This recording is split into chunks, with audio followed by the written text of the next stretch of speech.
To activate eSIM on your iPhone 17, you will have to start by opening settings, and next you will have to go for mobile services. Over here we have to select setup mobile service. Just wait a little bit, be patient. And as you can see, we get multiple options. First of all, we can transfer from nearby iPhone. We can use a QR code or transfer from Android.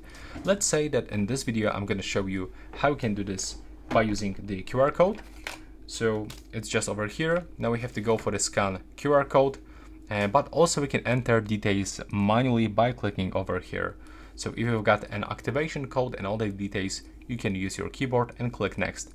But if you want to scan the QR code, then you have to just grab it like so, align.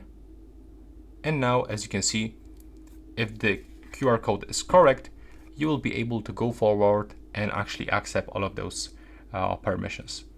And basically set it up. And that's pretty much it. It's actually quite simple. If you find it useful, please hit the like button.